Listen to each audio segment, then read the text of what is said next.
नमस्कार, राज्यसभा टेलीविजन के कार्यक्रम मीडिया मंथन में आपका स्वागत है। मैं हूं उर्मिलेश।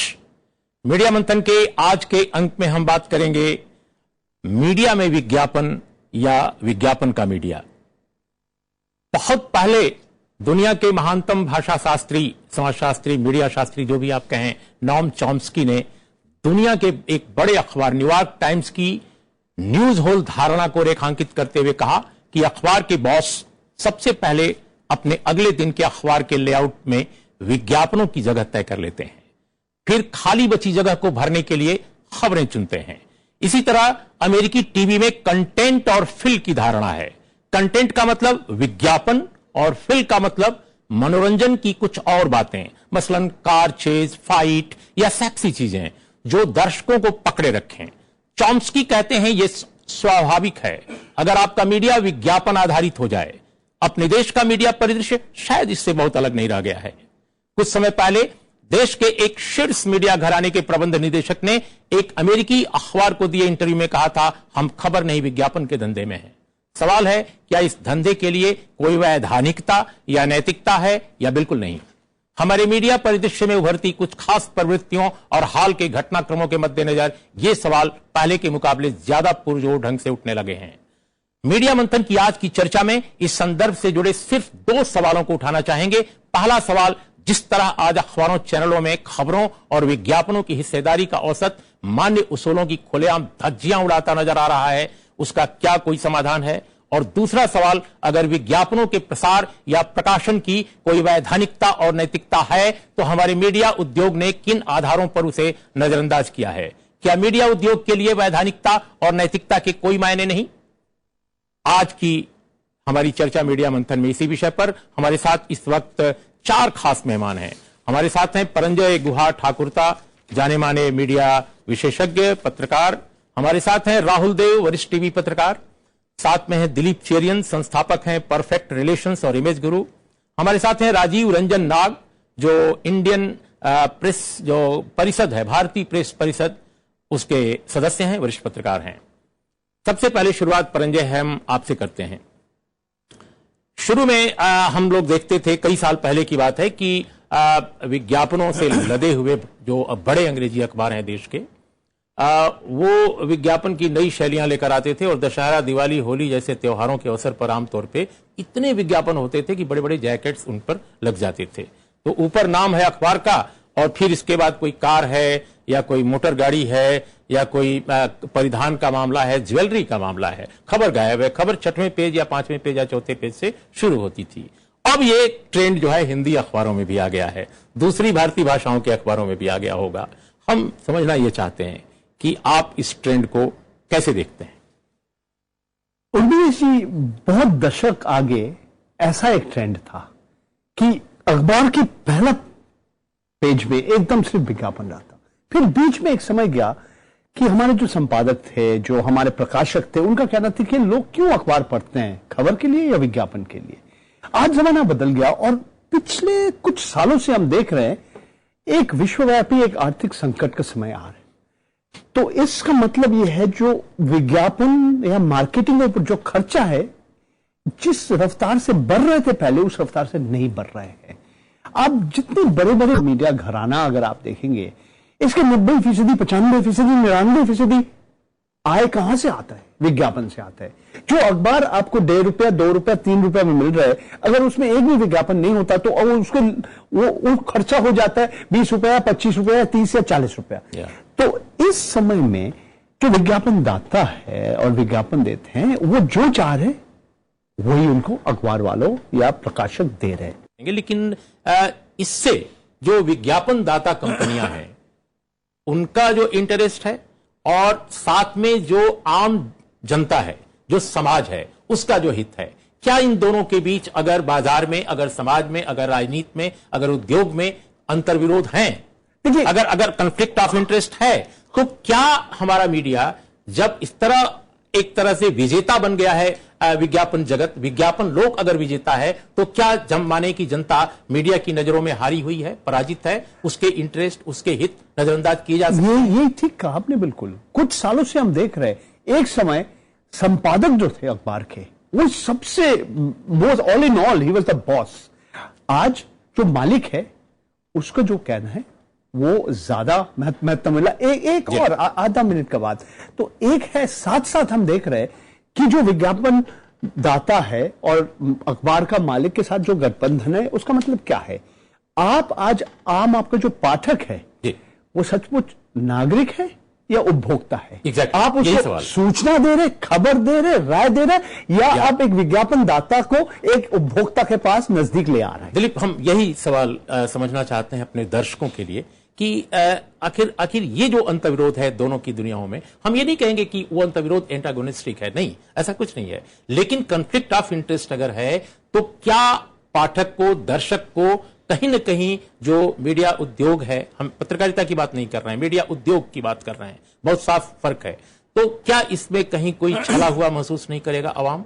देखिए पाठक, दर्शक, सबसे इंपॉर्टेंट चीज यह है कि आज जो विज्ञापन देते हैं वो मेजर करते हैं कि आपका विज्ञापन कितने लोगों के पास जाते हैं और वो कितने टाइम उस पर स्पेंड करते हैं।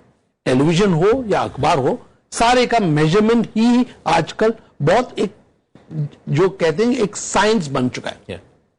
और इस साइंस में आपके पास जब तक पढ़ने वाले नहीं होंगे या दर्शक नहीं होंगे तो आपका विज्ञापन से कोई मतलब ही नहीं है। आप जितने जैकेट उनको दो तो उनको कोई फर्क नहीं पड़ता, क्योंकि तो जब आपको मेजरमेंट दिखाना है तो आप जो सवाल पूछ रहे हैं कि ये कस्टमर है कि ये रीडर है, ये रीडर ही है, क्योंकि एडवर्टाइजर के लिए भी वही वैल्यूबल है जो रीड करता है वो अखबार। अगर वो उस सोशो इकोनॉमिक प्रोफाइल में उनको टारगेट करना है तो अगर वो रीडर नहीं है तो वो पोटेंशियल कंज्यूमर भी होने का चांस है ही नहीं। तो मुझे नहीं लगता है कि इसमें कोई लड़ाई है या एक दूसरे के खिलाफ है।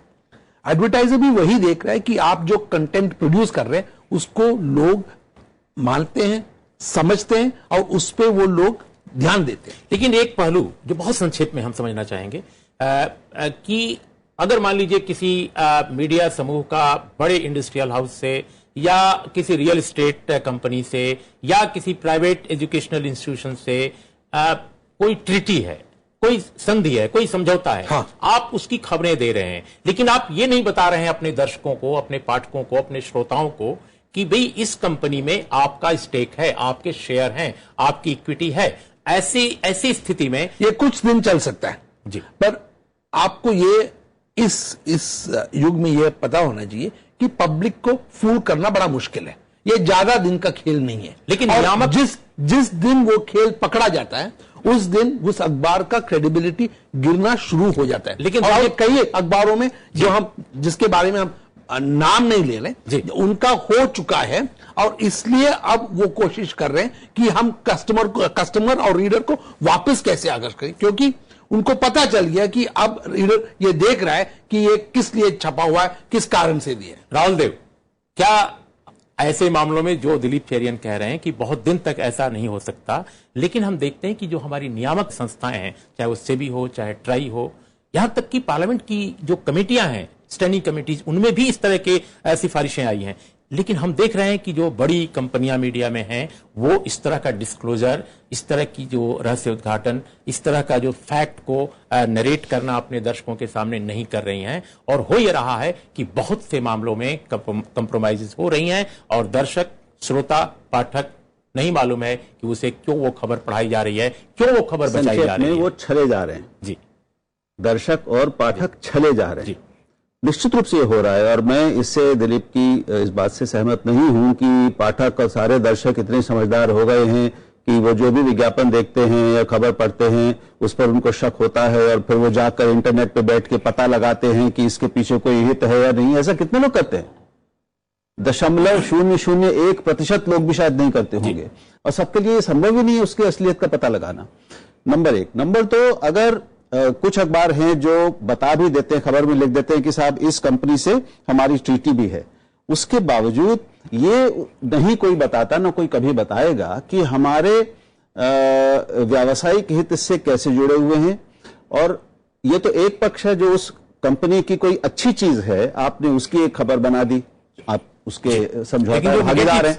लेकिन negatives उसकी हैं। जो नकारात्मक खबर है, जो उपभोक्ताओं को नुकसान पहुंचा सकती Exactly. है, जो पाठक को जानना जरूरी है, वो तो बताते नहीं है। जो आप जिसके भागीदार हैं, आप उसके बारे में नकारात्मक खबर तो नहीं बताएंगे। हमारी प्रेस कमीशंस ने जो रिकमेंडेशंस विज्ञापन और खबर के औसत के बारे में दिया था, तो ये जो रिकमेंडेशंस हैं, सिफारिशें जो हैं, उनका खुला उल्लंघन हो रहा है। क्या मैकेनिज्म हो सकता है? क्या मैकेनिज्म हो प्रेस सकता है? आयोग तो एक तो दशकों पहले बने थे जी, दशकों पहले उनकी सिफारिशें हुई थी। अंतिम 78 में आया। उसके अब बताइए, मतलब एक Second जमाना one, गुजर गया, एक जी। पूरा युग बीत चुका है, कई पीढ़ियां आके पत्रकारों और नए नए अखबारों और चैनलों की आ चुकी हैं, तो अब उनको तो कोई ध्यान भी नहीं रखता। और वो तो बहुत मामूली चीज थी। आयोगों ने तो अपने को बहुत सतही चीज तक रखा था कि साहब ये अनुपात आपके यहाँ अभी खबर और क्या करना विज्ञापन। चाहिए? अभी तो जिन सूक्ष्म तरीकों से अखबारों और चैनलों में व्यावसायिक और राजनीतिक और तमाम दूसरे हितों का पोषण हो रहा है, पर्दे के पीछे छुपा के,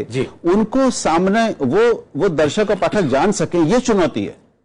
राजीव रंजन नाग, आप प्रेस काउंसिल के सदस्य हैं, वरिष्ठ पत्रकार भी हैं। हम ये समझना चाहते हैं कि अगर हमारे देश की प्रेस कमीशन ने, क्योंकि उसके बाद कोई तीसरा प्रेस कमीशन नहीं बना, और उसकी जो रिकमेंडेशन है, हम समझते हैं कि हम सब पर उसका एक वजन है, उसकी एक हैसियत है, उसे फॉलो किया जाना चाहिए। इसके बाद नियामक संस्थाएं जो टेलीविजन के लिए उस तरह से तो नहीं है, लेकिन जो उनके वित्तीय कारोबार के बारे में, उद्योग के बारे में सुझाव देने के लिए बनी है, उन्होंने भी ये रिकमेंडेशन दिया, लेकिन फिर भी फॉलो नहीं हो रहा है। क्या हम माने कि प्रेस काउंसिल ऑफ इंडिया या दूसरी जो ऑर्गेनाइजेशंस है, एडिटर्स गिल्ड है या और बहुत सारे ऑर्गेनाइजेशंस हैं, ये फेल कर गए हैं? अगर ऐसा है तो क्या रास्ता है आज की तारीख में? सेकंड प्रेस कमीशन ने विज्ञापन के प्रोपोर्शन को लेकर के कुछ रिकमेंडेशंस किए थे, जिसको 1984 में प्रेस काउंसिल ऑफ इंडिया ने, इमरजेंसी के बाद जब फिर से नए सिरे से प्रेस काउंसिल बनी, उसके बाद उस पर विचार किया गया। तब जस्टिस ए प्रेस काउंसिल के, तो उस समय भी आशंका थी कि आने वाले समय में विज्ञापन हावी होगा रीडरशिप पर और खबरें कम हो जाएंगी। लेकिन चूंकि press council of India is meant for freedom of expression, तो हम आर्टिकल 19(1)(a) जो है कॉन्स्टिट्यूशन में, जिसमें हम बोलने की आजादी की रक्षा करने की बात करते हैं, उसके परव्यू में ये नहीं आया। लिहाजा 1984 में प्रेस काउंसिल ने इस पर विचार करने से मना कर दिया और यह कहा कि ये हमारे दायरे से बाहर का विषय है। लेकिन निश्चित तौर पे प्रेस काउंसिल के सामने विज्ञापन, आप तो ब्रांडेड विज्ञापन की बात कर रहे हैं, जैकेट विज्ञापन की बात कर रहे हैं, लेकिन क्षेत्रीय अखबारों में ऐसे विज्ञापन छप रहे हैं जो काफी अश्लील हैं, फर्जी हैं, फ्रॉड हैं। उस ऐसे विज्ञापन, और कुछ विज्ञापन तो ऐसे हैं जो चरित्र हनन करने जैसी बातें लिखते हैं, वैसे केसेस हमारे पास आते हैं। उस पर हम विचार भी करते हैं, क्योंकि कई लोग ये शिकायत करते हैं कि इससे हमारी जो अखबार पढ़ने की वो जो कोशिश है, हम जो अखबार पढ़ते हैं उसमें ऐसे विज्ञापन कारण हमें पढ़ना, अखबार को बंद करना पड़ रहा है। तो वो एक तरह से हम मानते हैं कि ऐसे विज्ञापन से समाज में एक विपरीत असर पड़ा है, तो उस पर हम विचार तो करते हैं, लेकिन हमारा जो मूल उद्देश्य है वो है फ्रीडम ऑफ एक्सप्रेशन की रक्षा करना। और निश्चित तौर पे जब 84 में हमने इस पर विचार किया, तो उसमें जॉर्ज फर्नांडिस तरीके लोग थे जो इस प्रेस कमेटी में थे, और लोग थे, तो निश्चित तौर पर। लेकिन राजीव, 84 के बाद बहुत वक्त गुजर चुका है। हम यह समझना चाहते हैं कि 2015 में आपकी जो परिषद है, जो देश की बहुत महत्वपूर्ण संस्था है मीडिया के हिसाब से, वो क्या कर रही है? निश्चित तौर पर फिर भी वही कह रहा हूं ना कि हमारे लिए हमारा जो मूल काम है वो है प्रेस की आजादी को सुनिश्चित करना, उसकी रक्षा करना, और विज्ञापन हमारे दायरे में नहीं आता है। प्रेस की आजादी पाठकों के पढ़ने, समझने, सूचना पाने के अधिकार से जुड़ी हुई है। आप पाठकों के संरक्षण की बात कर रहे हैं, बिल्कुल ठीक है, लेकिन वो हमारे दायरे में नहीं आता है, क्योंकि प्रेस काउंसिल ऑफ इंडिया सिर्फ और सिर्फ प्रेस की आजादी और उससे जुड़े जो इश्यूज हैं उस पर हम विचार करते हैं। हम एक अंतराल अभी लेते हैं राजीव, और जब लौटेंगे तो हम विज्ञापनों की दुनिया में कुछ हाल के दिनों में जो बड़े सवाल उठे हैं, खासकर जिस तरह विज्ञापनों को छापने का सिलसिला शुरू हुआ है, गैर जवाबदेही जिस तरह से उभर कर आई है, हम उस पर भी बात करेंगे एक अंतराल के बाद।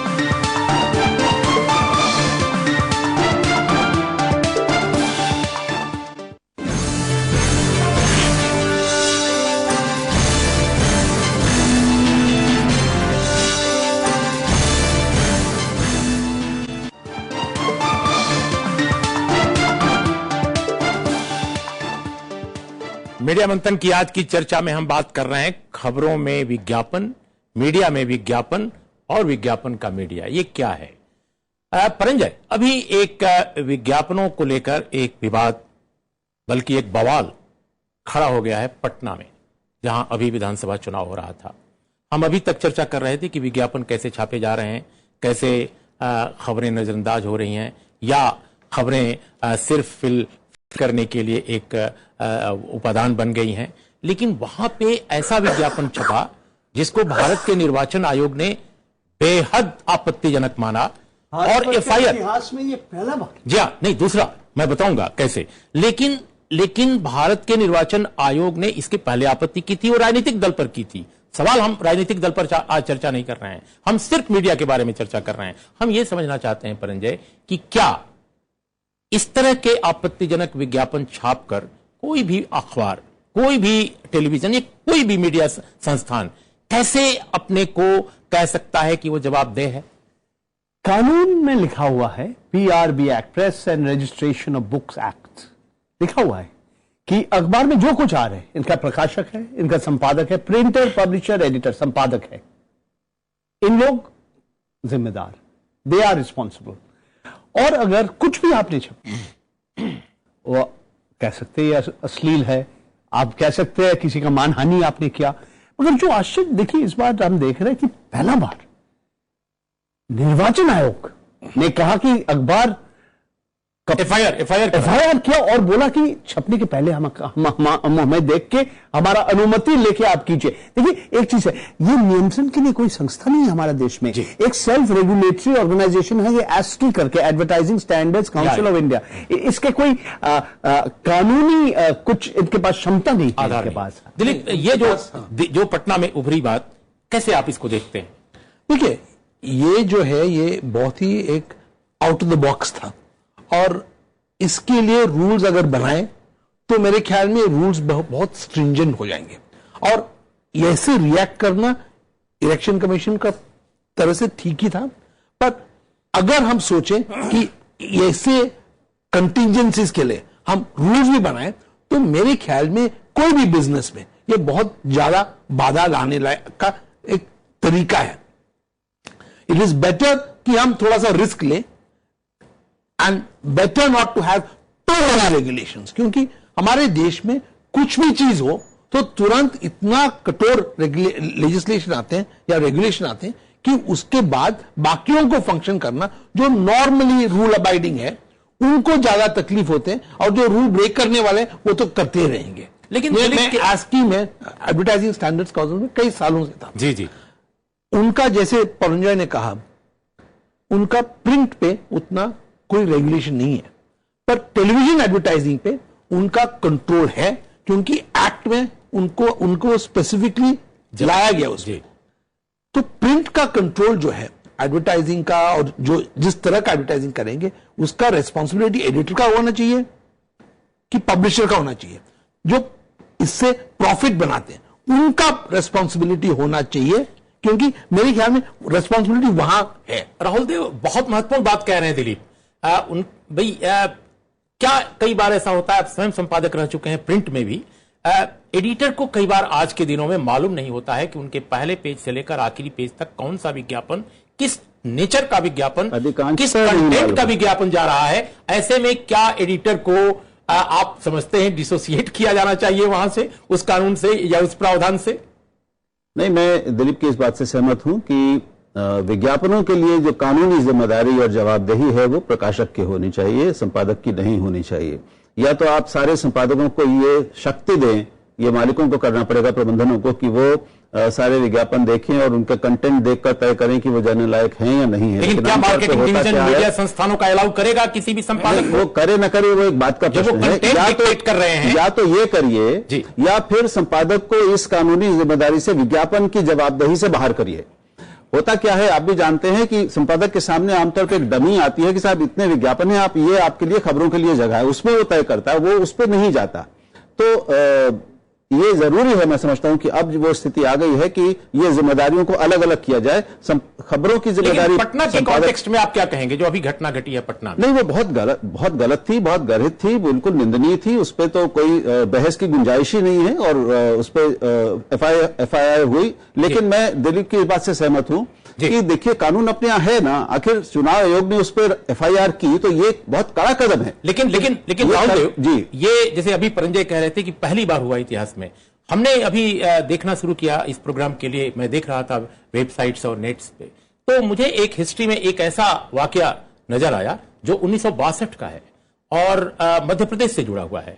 मध्य प्रदेश के एक वरिष्ठतम पत्रकारों में हरदेनिया साहब हमारे साथ कनेक्ट हैं, जुड़े हुए हैं।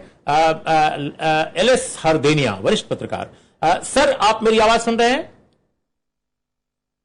हाँ बिल्कुल। हाँ सर, मैं ये आपसे जानना चाहता हूं कि अभी पटना के चुनाव में, बिहार विधानसभा के चुनाव में 4 अखबारों के मालिकों, प्रकाशकों, मुद्रकों और संपादकों पर भी एक मामला दर्ज करने को कहा है निर्वाचन आयोग ने, जिन्होंने आपत्तिजनक विज्ञापन छापे निर्वाचन आयोग की नजर में।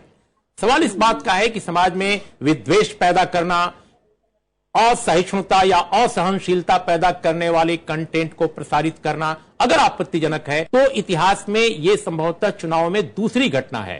पहली घटना सर 1962 में मध्य प्रदेश की थी, जब कैलाशनाथ काटजू वहां पर मुख्यमंत्री हुआ करते थे। हम ये जानना चाहते हैं सर कि उस मामले में क्या हुआ था, क्योंकि जहां तक मेरी जानकारी है आपने उस घटना को रिपोर्ट किया था, कृपया हमें बताएं सर। ये 1962 में जो आम चुनाव हुआ था, तो उसमें एक जनसंघ के उम्मीदवार थे जिनका माने सरनेम शिवाजी था।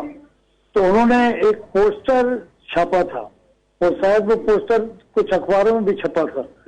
तो उसमें एक तुर्की टोपी जो होती थी, हाँ, उसको पहन के एक आदमी को, गाय को छुरा भोंकते हुए दिखाया गया।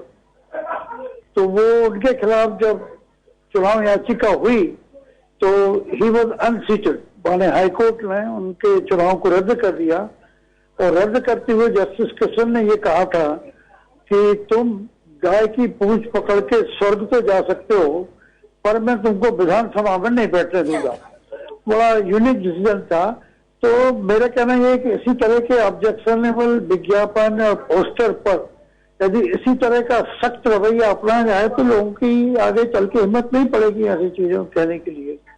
और दूसरी बात मेरी ये है कि इसमें एडिटर का गमखम भी एक बहुत होता है जी, वो उसका बहुत महत्वपूर्ण होता है। मुझे याद है कि एक बार इलस्ट्रेटेड वीकली में श्री खुशवंत से संपादक थे, तो जिस पेज पे उन्होंने एक लेख छापा था और जारी किया था, उसकी जगह उन्होंने विज्ञापन सुबह देखा तो बहुत नाराज हुए और उन्होंने मैनेजमेंट को बोला कि देख भाई, मैं एडिटर हूँ का, पर मैं अकेले एडिटोरियल पेज का एडिटर नहीं हूँ, मैं एडवर्टाइजमेट का भी एडिटर हूँ। और अब भविष्य में कभी मेरे इजाजत के कोई एडवर्टाइजमेंट छापा जाएगा तो मैं उसको पूरे रद्द कर दूंगा, पूरे एडिशन। जी हरदेनिया साहब, हमारे साथ स्टूडियो में इस वक्त 2 वरिष्ठ पत्रकार भी हैं, हमारे साथ चेरियन साहब भी हैं, प्रेस काउंसिल के मेंबर नाग साहब भी हैं। इसमें एक उभर रही है बात कि क्या आज के दौर में जब संपादकों की हैसियत वाकई कम हो रही है, हालांकि हम नहीं चाहते कि ऐसा हो, हम सबकी भावना इसके विरुद्ध है, लेकिन क्या आज के दौर में जब संपादक का कंटेंट में भी बहुत महत्वपूर्ण नहीं रह गया है, क्या विज्ञापन के प्रकाशन में उसकी जवाबदेही या जिम्मेदारी को खत्म किया जाना चाहिए कानूनी तौर पे, ताकि वो जवाबदेह न रहे, वो हमेशा परेशान न किया जाए? वो आप दूसरी बात पूछ रहे हैं। नहीं, वो तो नहीं, यदि संपादक है तो he is responsible for every line which is the publish in the, बिल्कुल उसको मुक्त नहीं किया जाना चाहिए, नहीं तो नंगा नाच होगा अखबारों में। अभी थोड़ा बहुत भी जो संपादक का जो नियंत्रण है वो पूरा खत्म हो जाएगा। कानून अपनी जगह बिल्कुल ठीक है, संपादक, प्रकाशक, मुद्रक सबको जिम्मेदार से माना जाना चाहिए। हरदेनिया साहब, बहुत बहुत धन्यवाद सर राज्यसभा टेलीविजन के साथ और हमारे कार्यक्रम मीडिया मंथन के साथ जुड़ने के लिए। हम भविष्य में भी आपसे संपर्क और संवाद करना चाहेंगे। राजीव रंजन नाग, अभी आपने हरदेनिया साहब को सुना, हम ये समझना चाहते हैं कि अगर आप कहते हैं कि साहब संपादक की जवाबदेही आज के दौर में नहीं होनी चाहिए विज्ञापनों के प्रकाशन में, लेकिन उनका कहना है और बहुत तजुर्बा उनके पास है कि अगर आप जवाबदेही से मुक्त कर देते हैं संपादकों को तो ठीक है, आप बच तो जाएंगे, आपको बहुत अच्छा लगेगा बचते हुए, लेकिन क्या अखबार में, टेलीविजन में आपकी जो हैसियत है संपादक की, क्या संपादक विहीनता नहीं फैलेगी पूरे के पूरे उस ग्रुप में? राहुल देव की बात से थोड़ा सा मैं असहमत हूं इस मायने में कि यदि आपने विज्ञापन को अपनी जवाबदेही से अलग कर दिया तो ये सुनने में तो अच्छा लगता है, लेकिन कल को क्या होगा कि ऐसे ही विज्ञापन के कंटेंट आपके सामने आएंगे जो विज्ञापन नहीं दिखेगा लेकिन कंटेंट उससे भी खतरनाक होंगे, तो उसको आप नहीं उसको आप छापने से मना नहीं कर पाएंगे क्योंकि उनके ऊपर मालिक है और लोग हैं। तो अब वो कंटेंट के रूप में आएंगे जो अभी आना शुरू भी हो गया है, जो प्री प्लान जो रेडीमेड मटेरियल आपके पास आते हैं चुनाव के दौरान, तो उसमें वही चीजें होती हैं कई जगह पे। तो एक तो दृश्य है और दूसरा कंटेंट है। तो जिस समय आप दृश्य को या विज्ञापन के कंटेंट को अलग करेंगे, विज्ञापन को अलग करेंगे, तो फिर कल को आपके ऊपर आ गया कि जो छपा है ये फिर विज्ञापन की ही भाषा है जो आप जिसके लिए आपने सहमति दी है। तो मुझे लगता है कि संपादक का जो अधिकार है उसमें तो अतिक्रमण नहीं होना चाहिए, उसके और तरीके निकाले जाने चाहिए। मैं दिलीप से बिल्कुल अंत में, क्योंकि हमारे पास वक्त खत्म हो चला है, मैं एक सवाल पूछना चाहता हूं कि भाई हमने एक दिन एक अखबार खोलकर देखा, हमारे घर में गिरा था, मैंने पढ़ा, सुबह मुझे लगा कि डेंगू पर कोई बहुत वेल रिसर्च्ड कंटेंट जो है पहले पेज पर दिया हुआ है, तो मैंने देखना शुरू किया, लेकिन पाया कि डेंगू पर वो वेल रिसर्च डॉक्यूमेंट नहीं है, कोई कंटेंट नहीं है, कोई न्यूज नहीं है, बल्कि गुड नाइट टिकिया का विज्ञापन है।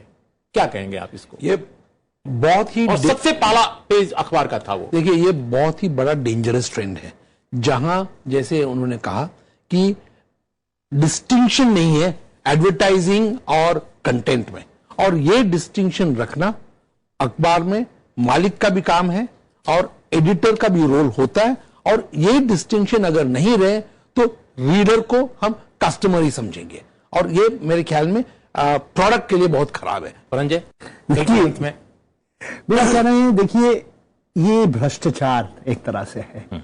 आप पाठक को, आपका दर्शक को आप धोखा दे रहे हैं, ये धोखा आपको देना नहीं चाहिए। अगर ये आप चाहते हैं ऐसा हो तो फिर हर अखबार और हर पत्रिका और हर चैनल में ये सुनिश्चित करना पड़ेगा कि एक सर्व अधिकार संपन्न संपादक हो।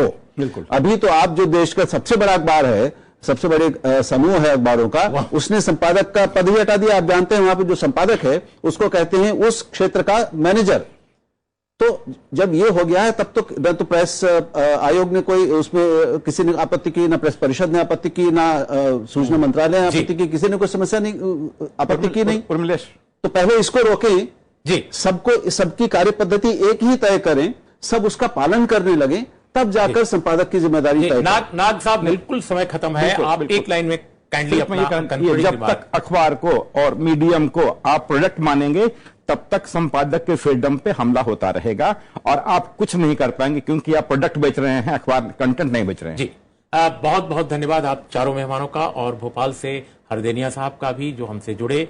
और मुझे लगता है कि कहीं ना कहीं समस्या हमारे पूरे राजस्व के ढांचे में है, हमारे पूरे संपादकीय नजरिए में है। जब तक इस पर एक सार्थक, एक बहुत जीवंत बहस नहीं होती, और हर फोरम्स पर, क्योंकि राहुल देव ने जो सवाल उठाया बहुत महत्वपूर्ण है कि अगर संपादकीय संस्थाएं खत्म हो रही हैं तो उसके लिए विचार कहां से हैं, उसके लिए हस्तक्षेप कहां से हैं, उसके लिए पुनर्विचार किस ओर से हो रहा है, शासन की ओर से, समाज की ओर से, नियामक संस्थाओं की ओर से? ये बहुत महत्वपूर्ण सवाल हैं, और मुझे लगता है कि इन्हीं सवालों में छुपी है मीडिया की स्वायत्तता, इन्हीं सवालों में छुपी है हमारे मीडिया उद्योग और पत्रकारिता के बीच सही और सार्थक रिश्ते का मसला। इन शब्दों के साथ आज के मीडिया मंथन में इतना ही। देखते रहिए राज्यसभा टेलीविजन।